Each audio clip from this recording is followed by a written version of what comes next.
बोलिए भारत माता की, भारत माता की। आज मध्य प्रदेश सरकार के द्वारा आयोजित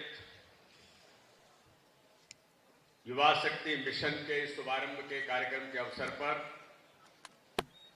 स्वामी विवेकानंद की जन्म जयंती के इस समारोह में हमारे बीच उपस्थित मध्य प्रदेश के हमारे लोकप्रिय और यशस्वी मुख्यमंत्री आदरणीय डॉक्टर मोहन यादव जी, खेल व कल्याण मंत्री, सहकारिता मंत्री आदरणीय विश्वास सारंग जी, मध्य प्रदेश सरकार की हमारी मंत्री बहन श्रीमती कृष्णा गौर जी, निगम के हमारे अध्यक्ष भाई किशन सूर्यवंशी जी, मध्य प्रदेश सरकार के हमारे मुख्य सचिव आदरणीय अनुराग जैन जी, आदरणीय मनु श्रीवास्तव जी, अनुपम राजन जी, राजेंद्र जी, और आज इस सभागार में सभी प्रबुद्ध लोग और इतनी बड़ी संख्या में आज का दिन हम सबके लिए महत्वपूर्ण दिन है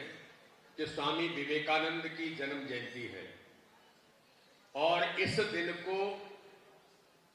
हम युवा दिवस के तौर पर मनाते हैं। और युवा दिवस के अवसर पर इतनी बड़ी संख्या में युवा शक्ति उपस्थित हो तो मुझे लगता है कि इससे अच्छा कोई अवसर हो नहीं सकता। इसलिए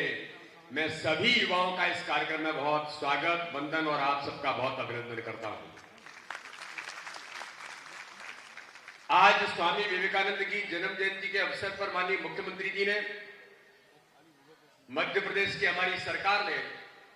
युवा शक्ति मिशन का शुभारंभ किया है। इसलिए मैं माननीय मुख्यमंत्री जी का बहुत हृदय से आभार और धन्यवाद करता हूं। हम इस अवसर पर मुख्यमंत्री जी का इस बात के लिए बहुत अभिनंदन करें और उनका स्वागत करें कि उन्होंने एक महत्वपूर्ण अभियान की शुरुआत आज भोपाल में मध्य प्रदेश के अंदर की है।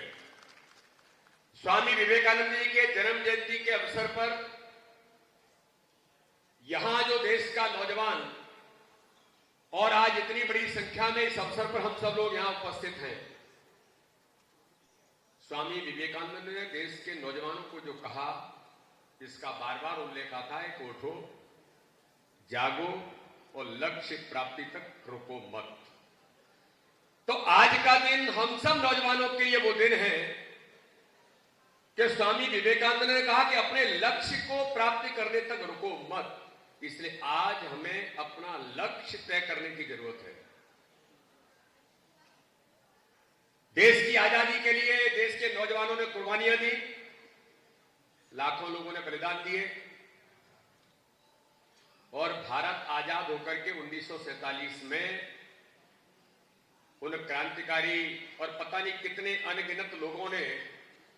ऐसे पता नहीं कितने नौजवानों ने अपनी कुर्बानियां देकर के भारत को आजादी दिलाई। और आजादी दिलाने के बाद भारत जब आगे बढ़ना प्रारंभ किया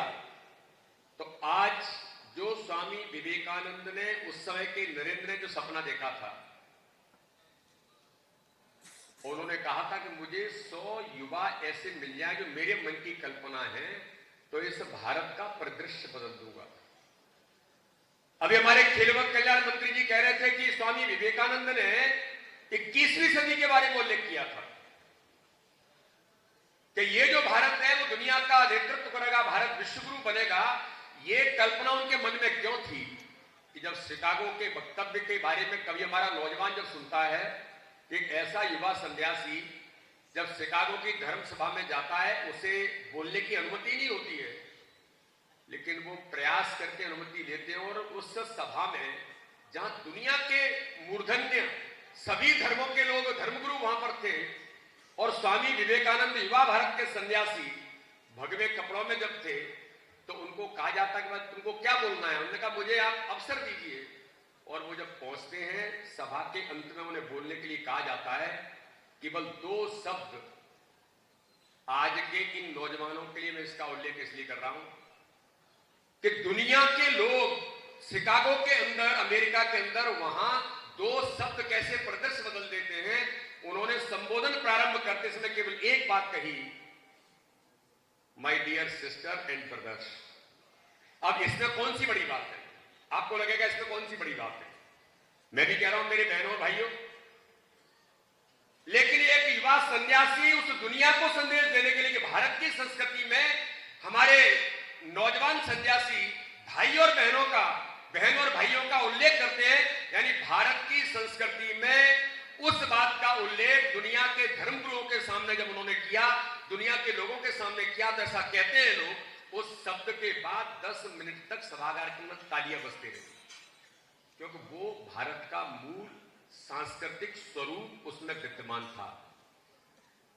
तो आज इस अवसर पर हम सब जो नौजवान साथी आज स्वामी विवेकानंद की जन्म जयंती मना रहे हैं और ऐसा कहते हैं कि शिकागो की धर्म सभा के अंदर फिर उन्होंने जब बोलना प्रारंभ किया, तो भाषण समाप्त करने के लिए जब वो उन्होंने कहा, तो लोगों ने कहा कि नहीं, हम और सुनना चाहते हैं, हम और सुनना चाहते हैं कि उस समय अपनी संस्कृति, भारत के उस मूल तत्व को स्वामी विवेकानंद ने दुनिया को दिया था। लेकिन आज वो भारत के प्रधानमंत्री नरेंद्र मोदी जी के नेतृत्व में जो आगामी आने वाला 2047 विश्व गुरु भारत बनेगा, और ये संकल्पना और ये संकल्प माननीय प्रधानमंत्री ने लिया है कि आपके जैसे नौजवान, आज ही माननीय प्रधानमंत्री ने दिल्ली के अंदर ऐसे नौजवानों को जिनका राजनीति से कोई लेना देना नहीं, ऐसे नौजवान जिनके राजनीतिक परिवार में कोई राजनीतिक व्यक्ति नहीं है, देश के ऐसे नौजवानों को जो यूथ एंटरप्रेन्योर हैं, जिनके काम करने की अपनी स्वयं की कोई सोच है, ऐसे नौजवानों को देश भर के अंदर माननीय प्रधानमंत्री जी ने आज एड्रेस भी किया है। और उन नौजवानों से प्रधानमंत्री जी ने संवाद करते हुए कहा है, भारत की राजनीति में मेरा संकल्प है देश के अंदर ऐसे 1 लाख नौजवानों को जनप्रतिनिधि बना करके भारत की राजनीति का हिस्सा बनाने का काम करना है। अब इसकी तैयारी मुझे लगता है कि हम सब जो नौजवान